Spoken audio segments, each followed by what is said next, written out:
Muito boa tarde aos telespectadores da TV da Cidade, canal 16. Estamos iniciando mais uma edição do Opinião Cidade. E antes de apresentar os nossos convidados dessa sexta-feira, eu gostaria de mostrar para vocês uma ou duas notícias importantes desse dia.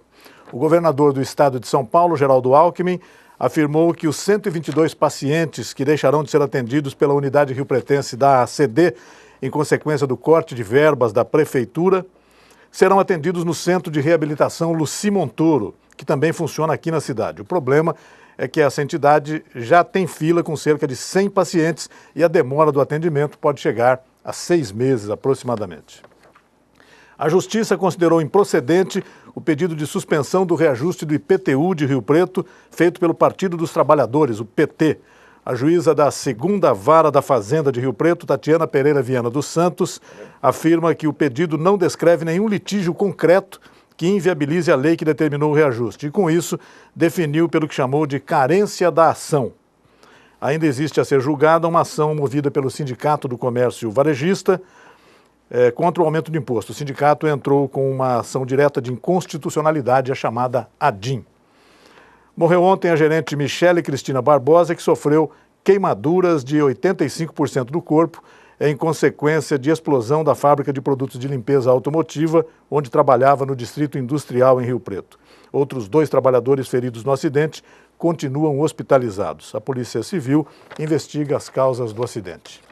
No programa de hoje nós estamos recebendo aqui mais uma vez o presidente da Academia de Letras e Cultura de Rio Preto, o Dr. Antônio Carlos Del Nero, e eu gostaria que ele fizesse as vezes de apresentação do nosso convidado de hoje, que na verdade é um convidado que dispensa aquelas, inclusive aquelas letrinhas aqui embaixo, né, Del Nero? Sem dúvida. É um prazer estar aqui novamente e uma honra de ter trazido hoje o Dr. Domingo Masculino Braille, que é o titular imortal da cadeira número 11 da Academia Riopretense de Letras e Cultura. Como você disse, a apresentação dele é indispensável, porque é uma celebridade de São José do Rio Preto. Sem dúvida. Entendeu? E umas pessoas que têm uma cabeça privilegiada e é um verdadeiro cientista. E trabalha em prol de Rio Preto, divulga Rio Preto no mundo inteiro. Uma dessas pessoas que dá orgulho da gente ser de Rio Preto, né? Porque eu pergunto, eu sou de... A cidade do Dr. Braille é assim, então a gente, o pessoal já conhece. Ele não gosta muito que a gente fique falando sobre isso não, mas... O Del Nero, o Dr. Del Nero e o Dr. Braille estavam conversando aqui minutos antes da gente iniciar o programa sobre a ascendência italiana que ambos têm. E quando se conversa sobre ascendência italiana, conversa-se sobre culinária, sobre comida. E conversar sobre comida nessa hora não é fácil, né, Del Nero? Realmente estava difícil aqui no estúdio. É o horário que todo mundo pensa em comer. Inclusive, eu acho que o seu programa está sendo bem assistido por causa desse horário também. O pessoal tem o hábito de estar se alimentando, né, e assistindo um programa. E o seu programa está sendo muito bem visto, viu? Obrigado, Del Nero. Eu estava comentando agora, assim, em tom de brincadeira mesmo, mas é uma brincadeira séria, né? Que acho que a audiência, nas próximas semanas, a audiência do Canal da Cidade vai aumentar bastante, porque vai entrar por aí aqueles programas de reality show, aquelas coisas que isso aí que é incultura, né? É incultura. Isso. Aí é complicado. Doutor Domingo Marcolino Braille, muito obrigado pela sua presença aqui no Opinião Cidade. O nosso programa hoje aqui, nossa conversa com o senhor hoje vai ser sobre tema livre, né? Então, se o senhor me permite, eu gostaria de começar com um assunto que tem a ver com a medicina, com a assistência social e um pouco, claro, com o Rio Preto, né? Essa questão, essa dúvida que está surgindo em relação à manutenção da ACD, a necessidade da prefeitura de reduzir o repasse de verbas. Então, o senhor tem lido sobre isso? Isso chega a doer na gente, não chega, doutor Braille? Então, muito bom dia para os ouvintes. É um prazer enorme estar aqui no canal 16. E eu só quero primeiro declarar que o maior orgulho que eu tenho é de ser caipira. Eu acho que enquanto a gente for caipira, nós temos toda a chance de continuar sendo essa cidade que progride, que atende as pessoas, tanto do ponto de vista da saúde, quanto do bem-estar, etc. Bom, o problema da saúde é um problema internacional, não está confinado ao Brasil. É fácil de entender porque eu acho que todos os ouvintes são esclarecidos já viram que o grande problema que o Obama está enfrentando nos Estados Unidos é a respeito da saúde. Feliz ou infelizmente. Para não fugir do tema que você me propôs, a Prefeitura de Rio Preto investe mais do que ela deveria investir oficialmente na saúde. Chega mais ou menos a 27%. A obrigatoriedade seria de 15%. 15%. Né? O Estado tem que investir 12%, já investe muito mais. E o governo federal, que centraliza a maior parte dos impostos, e o professor Deonero aqui tem um conhecimento enorme sobre esse assunto, que houve todo um desejo de que ficasse com 10% para a saúde. Sim, mas eles não aceitaram. Não aceitam. E não aceitam. Então, o que acontece é que essas entidades de assistência que antigamente eram mantidas pela população, as Santas Casas são a peculiaridade do Brasil, né, que herdada de Portugal, mas as Santas Casas viviam de doações, no tempo que não se pagava tanto imposto. Agora a quantidade de imposto que se paga, e o Deonero é professor dessa matéria, torna mais ou menos inviável, seja para as pessoas físicas, seja para aquelas jurídicas, de que elas possam auxiliar realmente as entidades de assistência. Isso vale para a APAI, vale para a ACD, vale para todas as entidades, vale para uma casa que nós temos, a AMIC, que é para as crianças que têm câncer e as que precisam de cirurgia cardíaca, as crianças que precisam de cirurgia cardíaca, em que o tratamento é prolongado, as mães têm que ficar junto. A AMIC faz um grande trabalho. Sem dúvida. Assim como faz a ACD e como faz o Luci Montoro. Eu acho que o Luci Montoro foi uma conquista enorme para Rio Preto. Claro. A gente nem sabia que isso ia acontecer, na realidade. Quando se fez o hospital de pediatria, o hospital infantil, que também atende parturientes de alto risco, não estava cogitado o Luci Montoro. E assim, por uma vontade política, foi instalado o Luci Montoro, que é muito bem dirigido e não perde nada para qualquer entidade de recuperação de pessoas que têm problemas locomotores ou problemas neurológicos. Eu acho que é uma solução. Infelizmente está com essa fila. Vamos ver quanto que o Estado pode ajudar para que essas crianças possam ser atendidas. Nisso existe um problema. Quando foi feita essa divisão do Estado em regiões, havia a determinação de que se fizesse uma guia de referência e contra-referência. Esse nome existe até hoje, o papel existe até hoje, só que eu, pessoalmente, nunca vi um município pagar nada para o outro. O hospital de base, durante um tempo, tentou isso aí, de que os municípios pudessem ajudar. Alguns ajudaram, mas era irrisório o que vinha dos municípios para atender os pacientes. Caso de sucesso existe. É da nossa região, é o Hospital de Barretos, do Câncer. O Henrique conseguiu fazer uma coisa que acho que não tem paralelo no país. Para ver que existem soluções, mas essas soluções dependem de pessoas e depende de que se possa organizar a sociedade de tal forma que se carreiem recursos para essas entidades de assistência que antigamente eram só mantidas pela população e hoje dependem de verbas governamentais. E tudo que depende de verba governamental é problemático, porque tem um monte de coisa, começa com exercício físico, tem a verba, mas não tem o dinheiro, né? Como é que chama isso aí, Deonero? É o seguinte, doutor, na verdade, a saúde é uma questão constitucional, entendeu? Está na Constituição que Sim. Saúde, segurança, educação é um direito do cidadão. É um direito do cidadão. E como a gente estava comentando aí nessas entidades que nós temos aqui em Rio Preto, a AMIC, a APAI, elas trabalham, elas fazem a função do Estado. Sim. Que o Estado deixa de fazer. De um modo geral, o terceiro setor, chamado terceiro Terceiro setor, cumpre você esse papel. entendeu?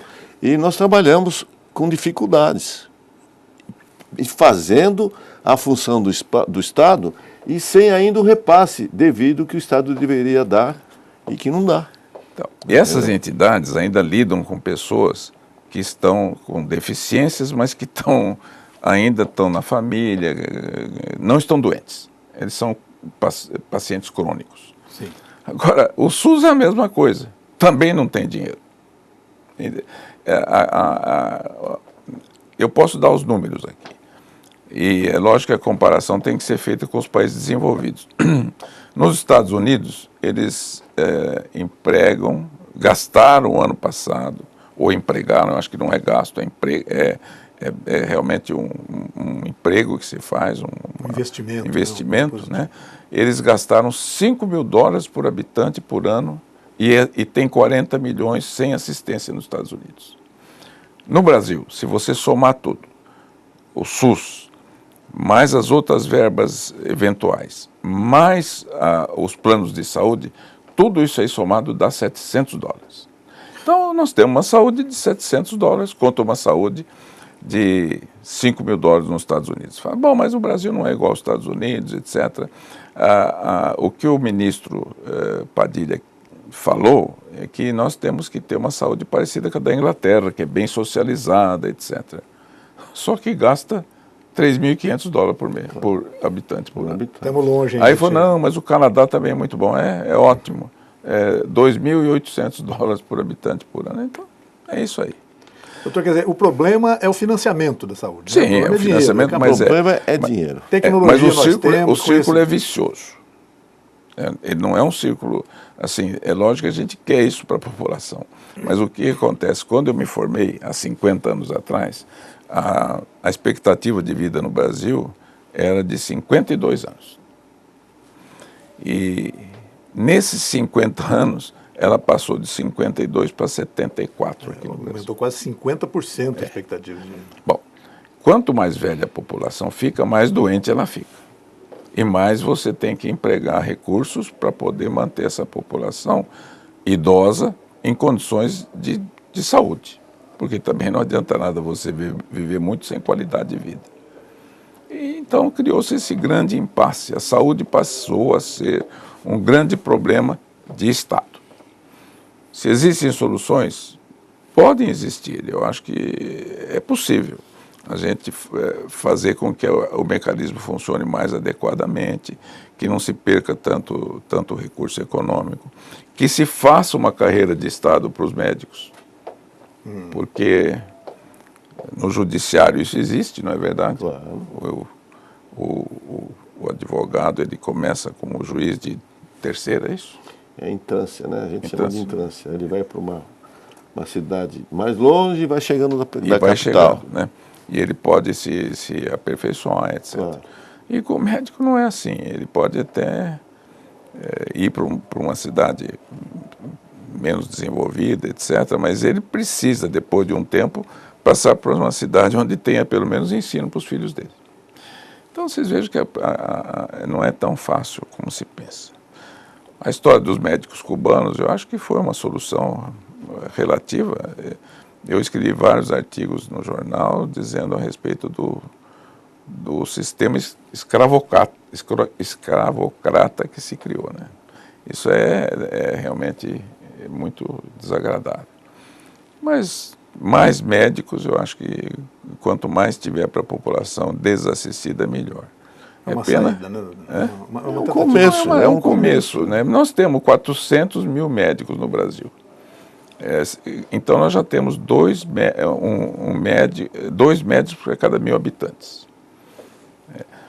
Você pensou no passado que precisava um médico cada 1.000 habitantes, mas com o avanço tecnológico precisa mais médicos. Mas não precisa só mais médicos, precisa mais enfermeira, precisa mais fisioterapeuta. Você vê, nós estamos falando da ACD. Aparelhos, né? Precisa aparelhos, não, precisa gente. Diagnósticos também. Precisa gente.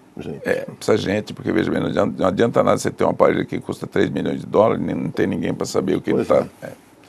E esse é um dos problemas sérios do nosso país. E, infelizmente, a educação começou muito tarde no Brasil, a educação de massa, né? Começou em 1960. 160 anos depois, da educação em massa dos Estados Unidos. Fala-se muito da qualidade da educação no Brasil, mas isso aí é uma falácia.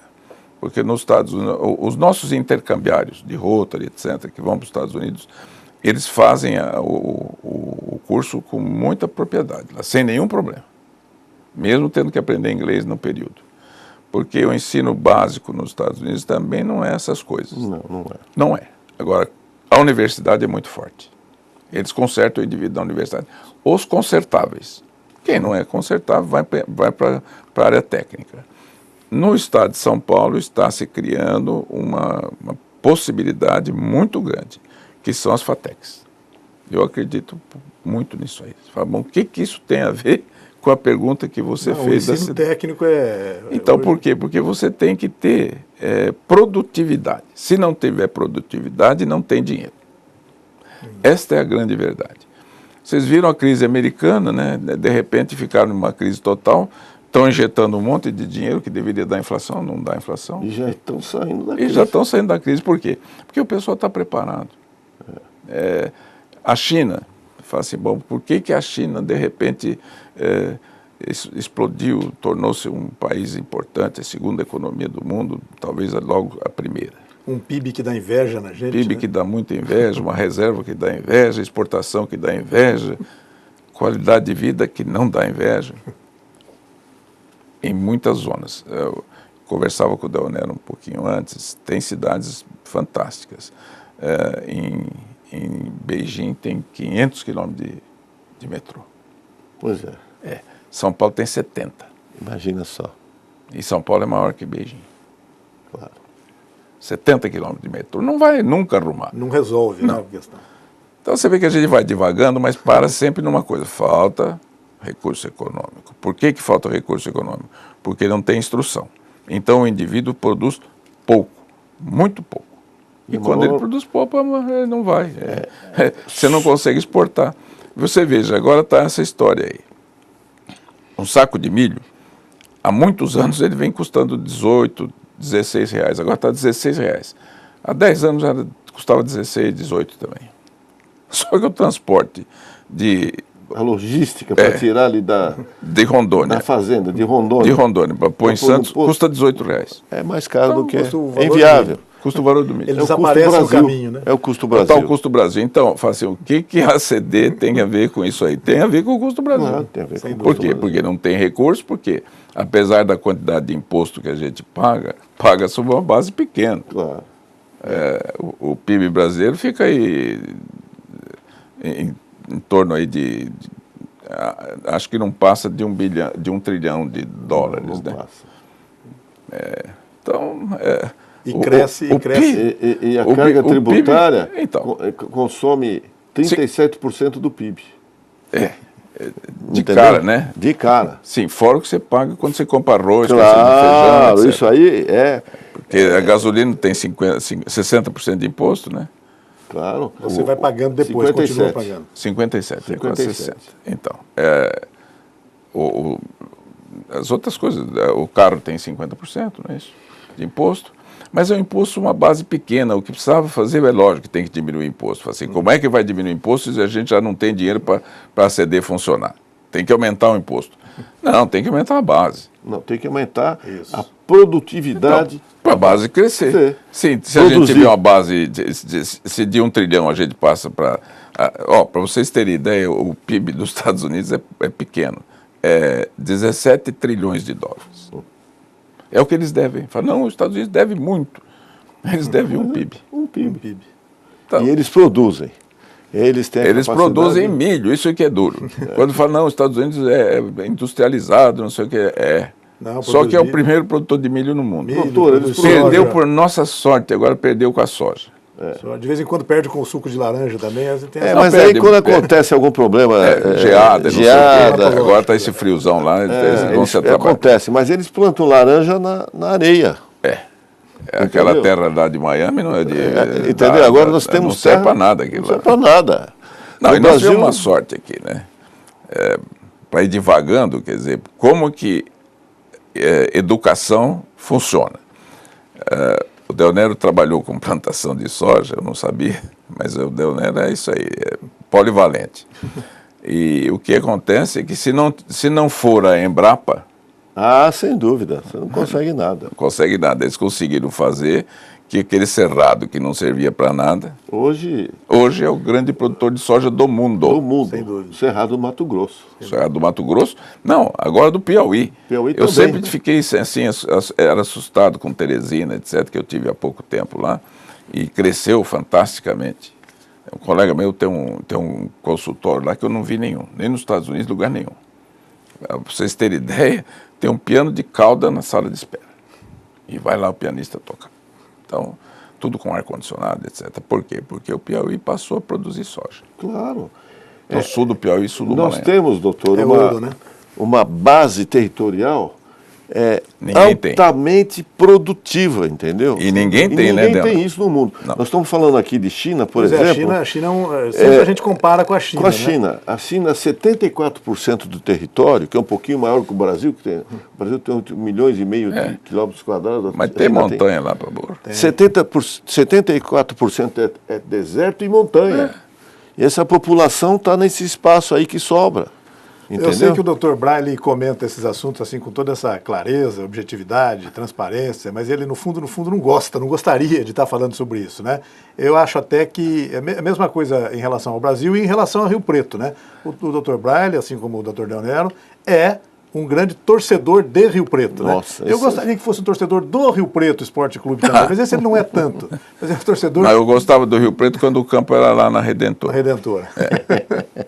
Doutor, nós temos, apesar dessas dificuldades todas, tanto o Brasil quanto nós aqui em Rio Preto, né? Temos chance, né? Podemos chegar lá, né?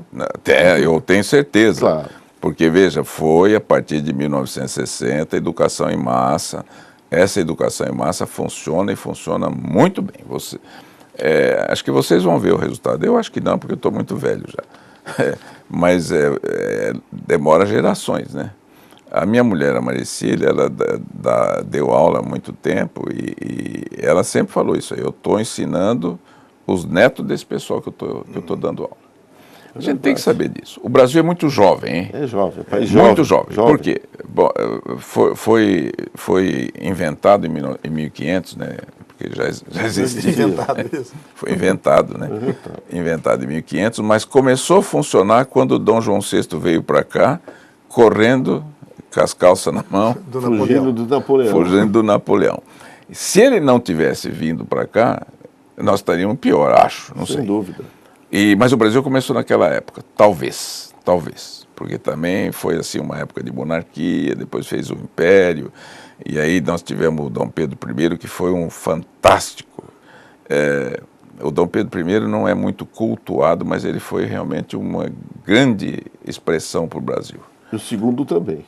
O segundo, mais menos. Eu te digo por que, Del Nero. Porque o Dom Pedro I foi que conseguiu essa unificação do Brasil. Coisa que não aconteceu na América Espanhola. É verdade. E foi ele que conseguiu. conseguiu. Tanto é que ele tinha o apelido dele, sei lá, o epíteto dele lá, era de imperador guerreiro. E ele realmente gostava de uma guerra, tanto é que ele saiu daqui e foi brigar com o Dom Miguel lá, para manter o trono para a filha dele. E ele morreu de tuberculose e sífilis com 36 anos. Bem novo. Mas ele conseguiu fazer milagres aqui no Brasil, porque o Maranhão queria se separar, todo o Nordeste quis se separar, o Sul, o Porto Alegre, Santa Catarina, etc., tanto é que o Uruguai foi. A história separatista do Sul Era recorrente. Né? É recorrente ainda, né? Ainda é recorrente. E ele conseguiu manter a unidade do Brasil. Eu acho que isso se deve muito a ele. Se começar a estudar um pouquinho, vai ver isso. E depois teve um período ruim, que foi quando ele foi embora e ficou a regência com 3 mandando aí, aquilo lá não virou nada. Ficou parado.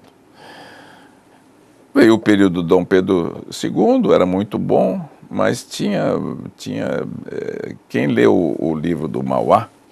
Barão de Mauá, eu li o livro. Eu sugiro aos telespectadores que leiam, vale a pena. Foi um grande... Foi. Talvez o maior empreendedor do Brasil, né? Sim, ele já tinha inventado o Mercosul naquela época. Sim. E fez funcionar. Funcionar, Barão de Mauá. Então, bom, tem uma pequena história lá. Quem não quiser ler o livro pode ver o filme, né? Que tem o filme e é bom. Ele inaugurou o primeiro trecho de estrada de ferro entre o Rio de Janeiro e uma fábrica que ele Era um tinha. empreendedor, né? Ele era dono do Banco do Brasil. Isso. Bom, aí ele quis fazer uma grande homenagem para o Dom Pedro e, assim, para inaugurar, ele fez uma pá de ouro, que era para o Dom Pedro jogar a primeira Carvão lá na carvão na locomotiva. E aí a turma dos puxa-saco ficaram falando que ele tinha desmoralizado o Dom Pedro, que ele tinha feito o Dom Pedro virar um operário, um simples operário. Porque no Brasil teve essa influência. Foram publicadas caricaturas nessa época. Caricaturas. Foi muito Aliás, Dom Pedro é malquisto em Portugal. Sim. Dom Pedro IV é o nome dele lá, ele é tido como um traidor, entendeu?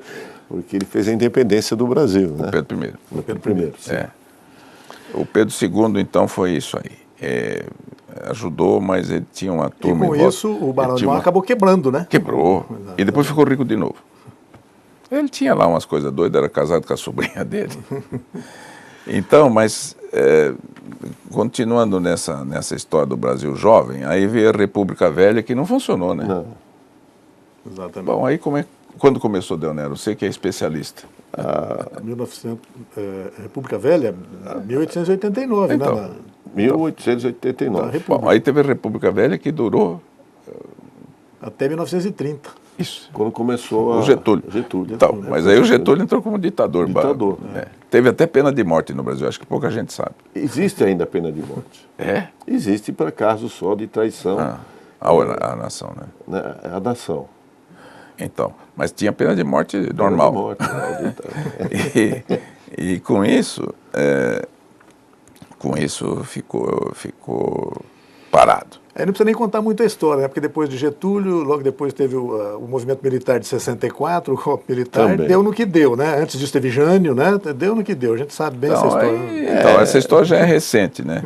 E ela teria que ser mais contada. Eu acho que a história recente do Brasil é pouco contada nas escolas. Muito pouco contada.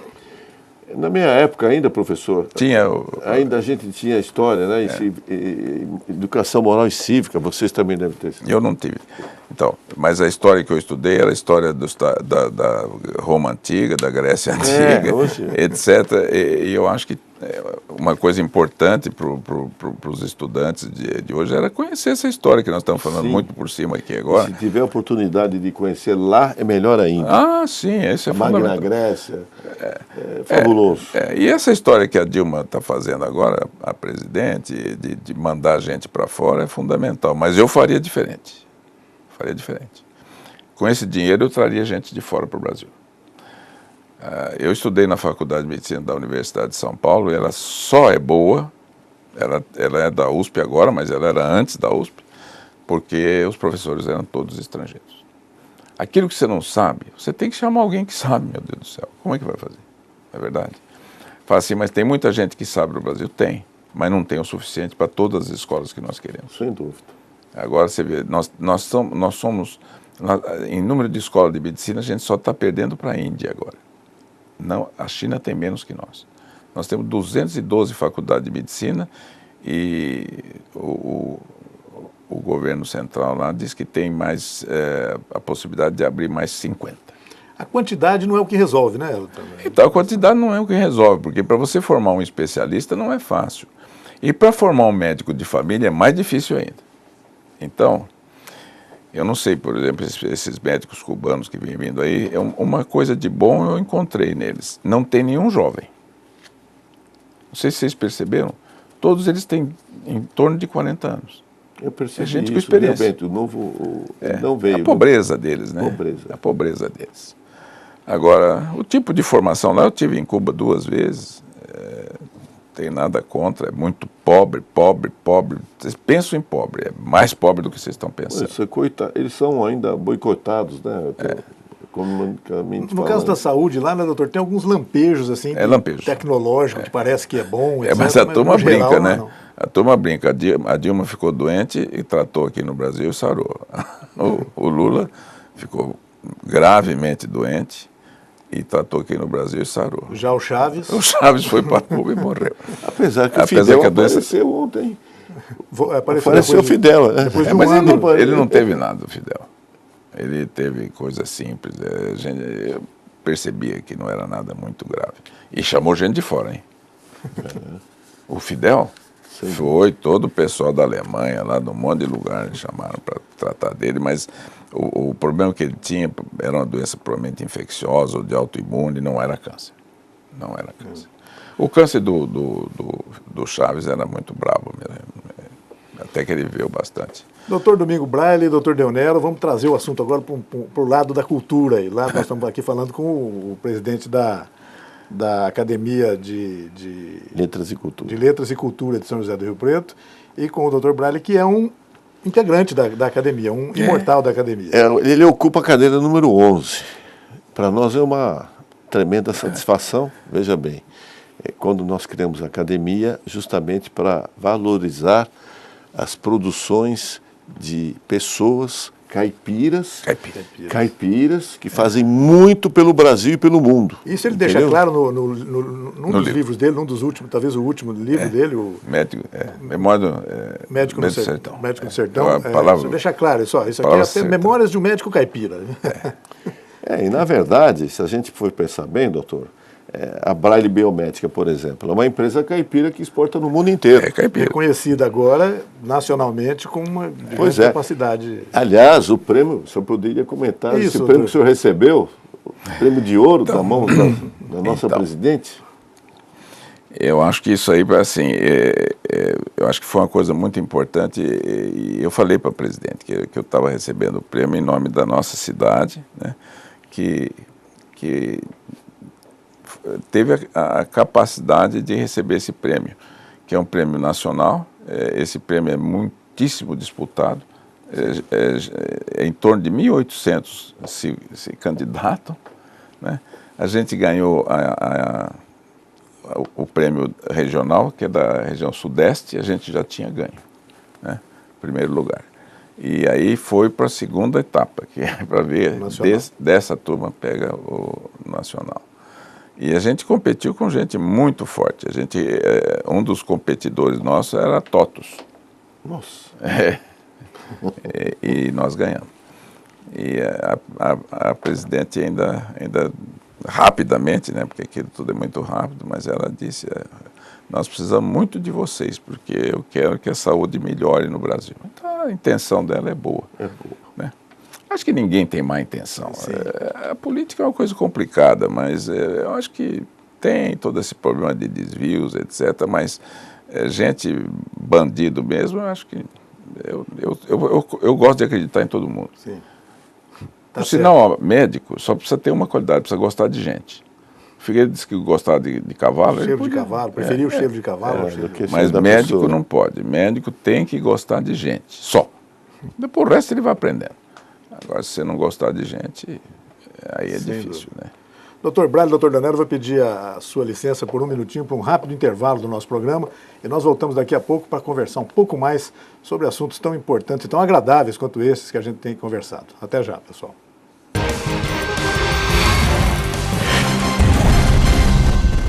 Itamaraty Contabilidade e Auditoria. 30 anos de serviço. Nem precisa dizer que vale a pena. Alcançamos todo o Brasil através da Rede Nacional de Contabilidade. Itamaraty Contabilidade e Auditoria. Inteligência fiscal é aqui. Obra fundamental para Rio Preto. A duplicação da BR-153 vai acontecer. Vamos ter mais de 17 quilômetros duplicados, 9 trevos com 14 viadutos. A Prefeitura refez projetos anteriores, adquiriu licença ambiental que não existia e antecipou as desapropriações, que nem era sua obrigação. 70% estão resolvidos. Saiu aí a duplicação da nossa cidade, só tem a agradecer. Trânsito melhor e com muito mais segurança.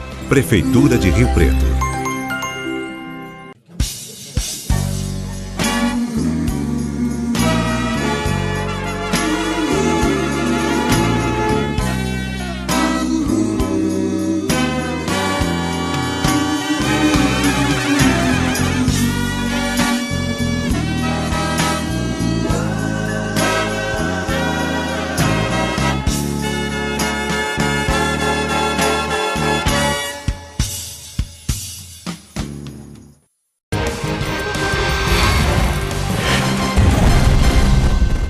Nós estamos de volta com o Opinião Cidade aqui no canal da Cidade TV 16, conversando muito animadamente aqui nos estúdios com o Dr. Antônio Carlos Deonero, presidente da Academia de Letras e Cultura de São José do Rio Preto, e com o Dr. Domingo Marculino Braille, que é médico em São José do Rio Preto, membro da Academia de Letras e Cultura e uma liderança da sociedade rio-pretense como poucas se veem, como poucas a gente encontra sempre, com quem a gente gosta sempre muito de conversar, de aprender, na verdade é isso, né? Eu gostaria de tocar alguns assuntos relacionados à cultura aí, mas o Deonero, no intervalo aqui, estava lembrando de um caso médico, de alguma coisa médica, que gostaria de abordar. Eu gostaria que o doutor... Eu queria fazer a seguinte pergunta, doutor. Qual foi o seu caso mais complicado na área de medicina que o senhor enfrentou? Na realidade, outro dia me perguntaram se quando eu ia operar algum doente, eu ia super tranquilo, super seguro. E eu respondi que não, que cada doente é um desafio. É um desafio importante. É mesmo, doutor? Ainda hoje é sempre assim, isso nunca acaba, sempre, né? Não acaba. Não acaba. Está lidando com vida, né? É assim, eu já tive casos que eram para ser simples e que complicaram. Então, só para lembrar, Deonero, para poder colocar o caso que eu pensei, quando o Deonero me perguntou, eu imediatamente, a minha mente trouxe um caso que me deixou muito apreensivo. E ele pensou no mesmo caso. Foi realmente muito dramático esse caso. Mas, assim, um belo dia eu tinha que fazer uma viagem e marquei uma cirurgia muito simples para de manhã cedo. E falei, não, essa cirurgia vai ser simples e dá muito tempo de eu pegar o avião em seguida. Eu fui sair às 2 horas da manhã. Começou de manhã e foi até a madrugada. Então, não tem coisa simples para a gente. Quanto ao caso que mais me, vamos dizer, traumatizou, porque não existe, se existir um cirurgião que diz que não tem emoção, eu acho que ele está mentindo. Ou ele não opera. Porque tudo que a gente faz tem um risco, mas quando o risco é de uma pessoa que tem toda a confiança em você, eu acho que a responsabilidade é muito grande. A menos que o indivíduo não seja médico, né? Então, um rapaz jovem, atleta, campeão de estrela de prata de montaria. Montaria. Né? De quem eu fui padrinho de casamento. O pai dele era super amigo meu. Foi pescar num rio, fazendeiro, e uma raia picou o pé dele. Aquilo, muita dor, etc., mas passou, nada. Um belo dia me aparece o Adolfinho no consultório e me disse, aí eu vim aqui porque veio com o diagnóstico, eu estou com endocardite numa válvula do coração. Falei, Adolfinho, mas você não tem nada? Como é que vai ter endocardite? Não, eu estava lá em Goiânia, já fiz um eco lá, um ecocardiograma e tem endocardite. Bom, repeti alguns exames, etc. Tinha endocardite realmente na válvula aórtica. Tem que operar. Mortalidade de endocardite é alta. Se não tratar, a mortalidade é muito grande. Conforme o tipo de endocardite, chega a 100%. A cirurgia também não é assim fácil. Mesmo que você opere bem, se o germe for muito, muito resistente aos antibióticos, etc., há uma mortalidade que chega a 12%, 15%. Não no ato cirúrgico, mas ao longo de um tempo. Mas fomos operar o Adolfinho, não havia outra solução. E a cirurgia decorreu muito bem. Tinha lá endocardite realmente, a válvula foi retirada, com tecido em volta, etc. Foi colocada uma outra válvula e saiu muito bem da operação. Mas foi para UTI, sangramento. Ah, está sangrando muito, deve ter alguma coisa tá errada. Voltou para a mesa de cirurgia, abri. Um monte de sangue lá dentro. Lava, lava, lava.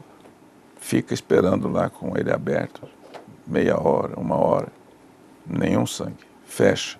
Põe na UTI. Sangue. Bom, isso durou 1 dia e 1 noite inteira. Até a madrugada seguinte. E é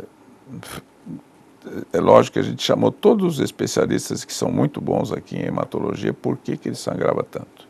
E sangrava, e sangrava, e sangrava, e não parava de sangrar. Bom, no fim, da última vez a gente ficou umas 3 horas com o peito dele aberto no centro cirúrgico. E você imagina a nossa angústia nesse momento. Sem dúvida. Isso me marcou definitivamente. Ficamos umas 3 horas com ele aberto e não sangrava nada. Depois das 3 horas que não sangrava nada, nós fechamos. Ele sangrou um pouco ainda e depois parou. Mas com isso aí, a gente transfundiu 2 vezes o volume de sangue dele. Nossa. E isso é grave. Transfusão de sangue é muito bom, mas é perigoso, porque é um transplante. É um transplante. Você está transplantando o sangue de uma pessoa para outra. O sangue é algo vivo, não é um líquido. Ele é tão vivo quanto os tecidos do organismo. Isso dá medo na gente, né? Porque dá insuficiência renal, dá insuficiência pulmonar. Até então não tinha associação com o acidente com a raia, doutor? Então, o que ficou para a gente é que só podia ser a raia. Só podia ser a raia. Porque nós tínhamos feito os exames antes da cirurgia e estavam normais, os exames comuns que a gente faz para todos os doentes. Depois nós tentamos fazer mais exames e ele tinha uma porção de alterações da coagulação realmente, por isso que ele sangrou tanto. E isso aí me marcou profundamente. Depois ele fez uma coisa que aí vem a parte emocional, isso aí foi no meio do ano, e aí ele ficou bom. E chegou o Natal, tinha uma festinha, uma reunião do pessoal lá da Bradley Biomédica, e eles fizeram uma surpresa para mim. Aí tem uma escada assim, e no meio da festa, o Adolfinho desceu da escada, e mostrando que estava forte, e que ele tinha feito a montaria de novo, tinha ganho de novo a medalha de prata, a fivela de prata. Fivela. Bom, isso aí teve mais, isso aí, quantos anos tem dela? Eram uns 12, 15. Foi em 1990. Então tem... 23 anos. 23 é para 24. Não, sinto. Foi em 2000. 2000? 14 anos. 2000, isso mesmo. Bom, aí essa válvula foi posta num lugar que tinha endocardite, etc. A válvula acabou se estragando, ele foi reoperado recentemente. E dessa vez não aconteceu absolutamente nada. Foi a minha equipe lá que operou, o João Carlos e a equipe que nós temos lá na Beneficência Portuguesa. E foi super. O João é muito amigo meu, adoro o João Carlos. O João é um excelente cirurgião. Então, essa é a antítese dessa angústia que a gente sofre. É você conseguir criar discípulos que sejam muito bons, né? Eu tive muita sorte com isso. Tive sempre muita sorte. Foram muitos que passaram por mim. E eu acho que, assim, vou usar uma expressão que era do meu chefe, o professor Zerbini. E um dia chamaram ele para fazer uma palestra sobre os meus discípulos. Aí ele chegou lá, falou, olha, eu vim aqui falar para... Era uma sessão solene, um congresso. Eu quero dizer para vocês que eu sou um dos melhores professores do mundo. Todo mundo assustou muito, porque ele sempre foi muito modesto. De repente vai lá e fala assim, eu sou um dos melhores professores do mundo. Ele era titular da USP e tudo, mas... Ninguém tinha dúvida sobre isso. Ninguém tinha dúvida sobre isso, mas você chegar e declarar, olha, eu sou um dos melhores professores do mundo, você acho que o Dr. Zerbini já não está batendo bem. Né? É lógico, a impressão foi impactante. Eu estava nessa sessão. Falou, sabe por quê? Porque todos os meus discípulos são melhores que eu. E essa era a modéstia do professor Zerbini. E é uma lição, né? Claro. O que a gente quer? Que aquele que você forma fique melhor que você. Sem dúvida. E eu criei uma sentença, um aforismo, sei lá, a gente chama como quiser, que é muito fácil aprender desde que alguém ensine. Agora, se ninguém te ensinar, você não aprende. E esse é um dos problemas que a gente tem. Quer dizer, eu falava que nós temos 212 faculdades de medicina, eu quero saber quem vai ensinar para esse povo todo. Isso. Esse E a é o gente problema. volta naquela questão da educação toda. O processo é sempre esse, a roda sempre essa. Então, mas ficou definido no mundo inteiro que educação faz toda a diferença. Sim. Faz a diferença para a doença. O sujeito que tem educação, ele não fica doente. E se ele fica doente, como o Adolfinho ficou, ele foi procurar o recurso, fez o diagnóstico de endocardite. E se ele ficasse mais 10 dias, ele já morria. Aconteceu o fato, porque eu sou muito amigo do Adolfinho, e ele me ligou. Falei, Adolfinho, o que está acontecendo? Estou com endocardite. Falei, o que você está fazendo aí em Goiânia? Não, eu estou aqui. Não, falei, não, você tem o Dr. Braille, nosso amigo. Aí ele veio para cá. Foi a sorte dele. Não, foi. Porque não foi só o meu esforço, o esforço da equipe inteira. Todo mundo em cima dele. Nós ficamos um dia inteiro, uma noite inteira, só na manhã, 24 horas trabalhando. E a família atrás, né? Não, mas a família é muito boa. Não. Nossa. Deixa eu pedir licença para vocês. Vou pedir a sua gentileza de servir um copo d'água para o Dr. Braille, que ele está falando muito aqui. Nós estamos abusando muito do Dr. Braille. Depois eu conto a história do falar. Enquanto ele mitiga a sede aí, Dr. Braille, deixa eu conversar com o Deonero aqui a respeito da academia. Algumas atividades previstas para os próximos dias. Como é que nós estamos, Deonero? Então, nós tivemos outro dia falando sobre... tivemos aqui com o Romildo Santana, né? O projeto com a cidade de Nantong. Na China. Nós está sendo já desenvolvido. Logo, logo teremos novidades aí de apresentações de filmes, mostras culturais e tudo mais. Aquela programação de filmes chineses, chineses, sem dúvida. Bacana. Está em plena evolução isso aí. Okay. Muito bom. Dr. Braille, em relação à cultura, como a gente entrou no assunto aqui, sobre o Brasil, a gente está lembrando que o Brasil é um país jovem, o jovem brasileiro tem muito a aprender enfim, uma série de coisas. E eu pergunto ao senhor, o que é que o senhor acha da aproximação do brasileiro jovem com a leitura, com os livros, com a cultura? Estamos evoluindo nesse quesito também, Dr. Braille? Eu acho que estamos evoluindo e muito. Diziam que o brasileiro não lia, mas isso aí era uma falácia, porque cresceu muito a leitura. Eu acho que a internet representou muito nisso aí, porque tem muita informação. Concordo. E eu acredito, não, eu tenho certeza.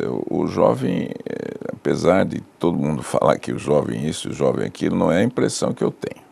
E eu lido com jovens há muito tempo e convivo com eles na faculdade de medicina, e eles são bons, são muito bons, e eles leem bastante. E são, sobretudo, intensos, né? Tudo que fazem. Né? Exatamente. Eu acho que eles são determinados, eles sabem o que querem.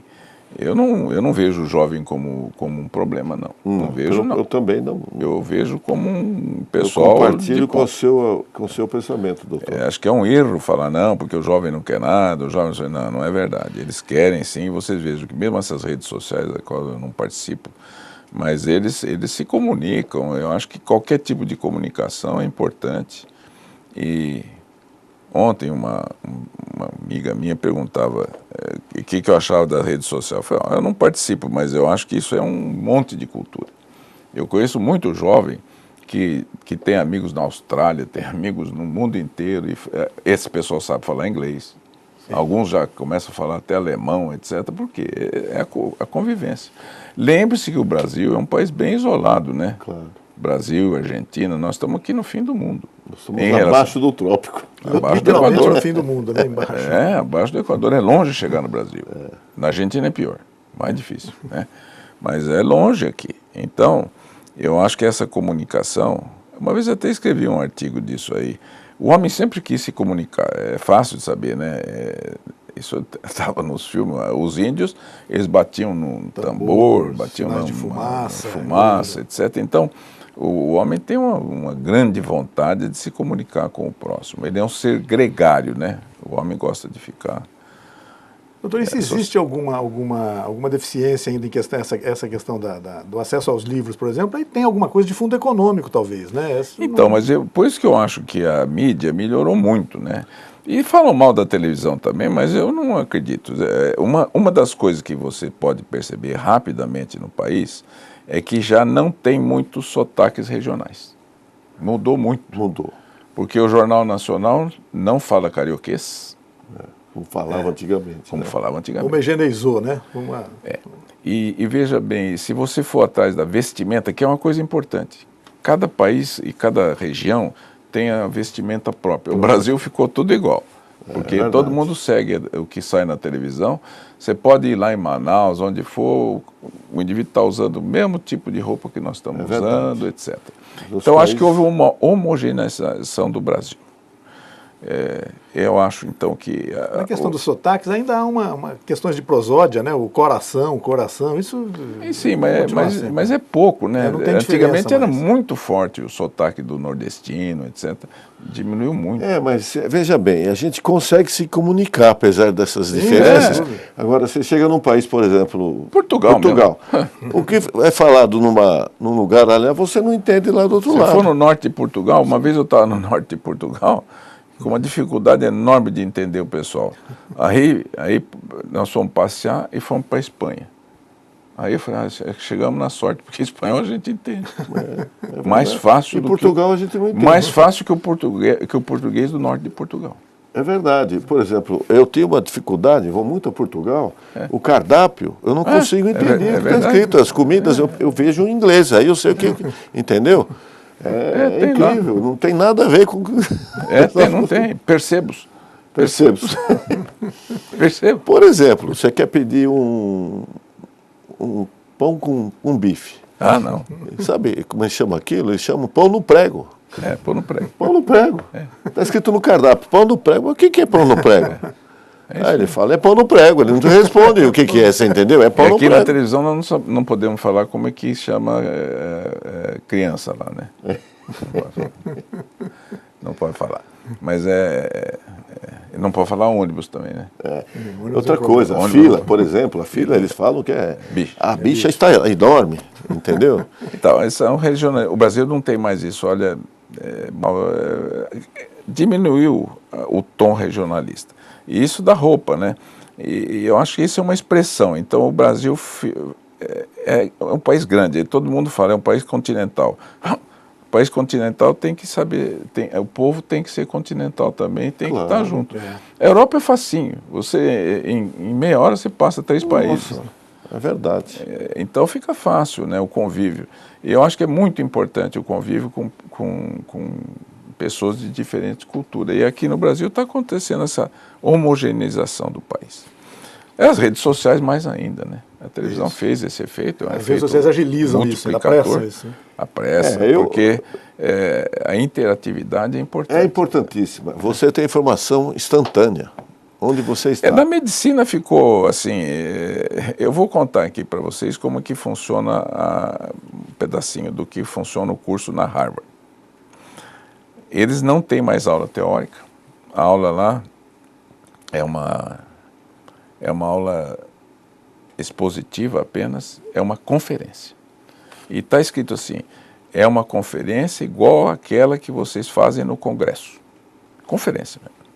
Depois da conferência se reúnem grupos de 12 alunos, em torno de uma mesa, cada um tem um computador, nada muito importante, um computador que nós temos, todo mundo, ou um iPad, qualquer coisa dessa aí, né?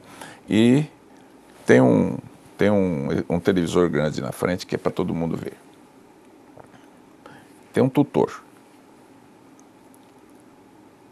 O tutor está lá só para não deixar criar muita bagunça. Tá. Porque a discussão é feita dos alunos para os alunos. Eles discutem. Se interagem. E o tutor, o julgamento do tutor se ele é bom ou ruim, é quanto menos ele falar. Mais ou menos igual juiz de futebol, né? Quanto menos falar, porque se não fez nenhum erro. Então, quanto menos ele falar, melhor ele é. É assim que ele é julgado. E tem auditores que vão. O auditor aparece no fundo da sala e eles têm também monitoração à distância, lógico, né? Isso é próprio dos Estados Unidos. Aí, eles gostam disso. Gostam. Tem que espionar. Aí, de repente surge uma dúvida. Sabe ao que eles têm que recorrer? Ao Google. Professor Google. O Google tem tudo lá.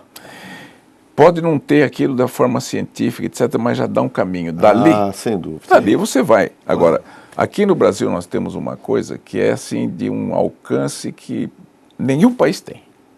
A CAPES. A CAPES. Claro. Incentiva muito criou uma coisa que chama Periódicos CAPES. São mais de 20 mil revistas e livros internacionais. Sem dúvida. Grátis. Para quem está em qualquer universidade pública. Isso é importantíssimo. As privadas, infelizmente, o Dr. Jorge, que é o professor, que é o diretor da CAPES, eu tenho estado com ele com alguma frequência e ele oferece isso para as privadas, desde que pague. Porque isso, sabe quanto custa por ano? Agora 80 milhões de dólares por ano. Porque a revista é comprada. Tá certo. Doutor Braille, eu queria muito agradecer a sua presença no nosso programa. Infelizmente, o horário já, você vê como o horário já nos traiu. Eu só queria falar para os telespectadores, usando essa oportunidade que você e o Deonero estão me dando aqui, para dizer que a gente vai começar com um programa. Sim, né? Essa é uma novidade. Eu espero que logo a gente possa organizar o programa direitinho, contando com a colaboração de vocês todos, né? Claro. Porque... E como eu falei muito em interatividade, a gente quer que esse programa seja muito interativo via internet e eu espero que a gente possa contribuir para isso, para aquilo que a gente quer, nós todos, que Rio Preto seja uma cidade em que as pessoas gostem de viver. Sem dúvida. E para isso você tem que ter saúde, tem que ter saneamento, tem que ter emprego. Nós podemos falar disso em outra ocasião. Temos uma data já, doutor, previsível para o programa ou ainda não? Eu acho que a gente começa em fevereiro ou março, a gente começa. Poxa, deixa eu organizar um pouquinho, né? E eu acho que vai ser bom. O doutor Braille anunciou aí, então, que ele vai participar de um programa aqui na TV da cidade, um programa de características interativas, provavelmente a partir de fevereiro. Deonero, muito obrigado mais uma vez pela sua presença. Sempre um imenso prazer estar aqui.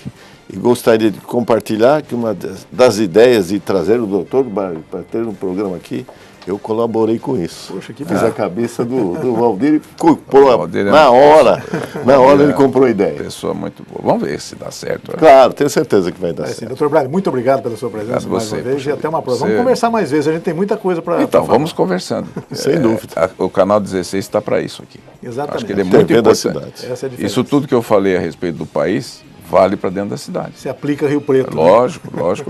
E o canal é nosso, né? Isso é importante. Bacana. É nosso e a gente tem que aumentar essa comunidade, né? Porque senão a cidade, em vez de ser uma cidade, acaba sendo um acampamento. Tá certo. É perigoso. Muito obrigado ao doutor Domingo Marcolino Braille, ao Antônio Carlos Deonero, presidente da Academia de Cultura e Letras de São José do Rio Preto. Obrigado a você pela presença mais uma vez ao nosso lado nesta edição do Opinião Cidade. Convido vocês a estarem conosco de novo na segunda-feira a partir das 12 horas. Até lá, um bom fim de semana, um forte abraço a todos.